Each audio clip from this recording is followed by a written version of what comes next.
بسم اللہ الرحمن الرحیم۔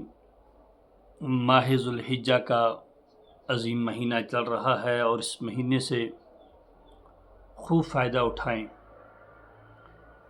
اس مہینے کے اندر کچھ خاص عبادتیں کریں۔ ایک، اس مہینے کے اندر پہلی تاریخ سے لے کر قربانی کرنے تک اپنی جسم کے بال ناخن وغیرہ نہ تراشیں جو حضرات قربانی کر رہے ہوں۔ اسی طرح اس مہینے کے اندر تکبیر تحریر کا ورد کریں۔ اللہ اکبر لا الہ الا اللہ واللہ اکبر وللہ الحمد۔ چلتے اٹھتے بیٹھتے اس تکبیر کا ورد کرتے رہیں، پڑھتے رہیں۔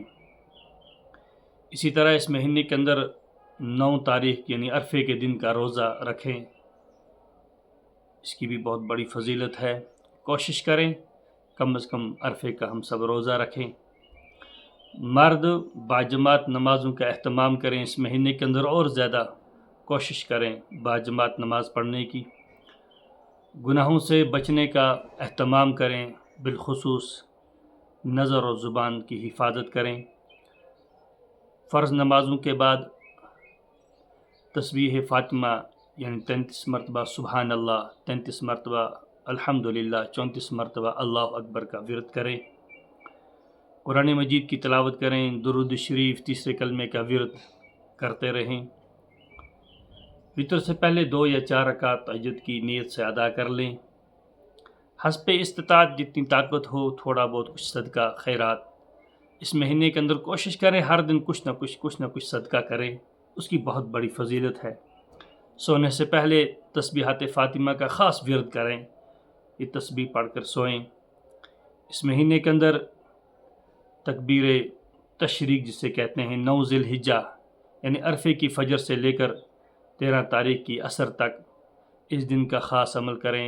یہ جو عبادت ہے کہ ہر فرض نماز کے بعد مرد بآواز بلند اور مستورات آہستہ آواز سے 1 مرتبہ اللہ اکبر لا الہ الا اللہ واللہ اکبر وللہ الحمد پڑھیں جماعت کے ساتھ۔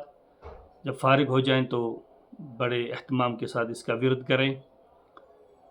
اسی طرح 10 ذی الحجہ یعنی قربانی کا جو دن ہے، اس دن کا خاص عمل ہے وہ ہے قربانی کا، اس لیے کہ اللہ تبارک و تعالیٰ کو اس مہینے میں باقی عبادت سے سب سے زیادہ جو عبادت محبوب ہے وہ ہے قربانی کی عبادت۔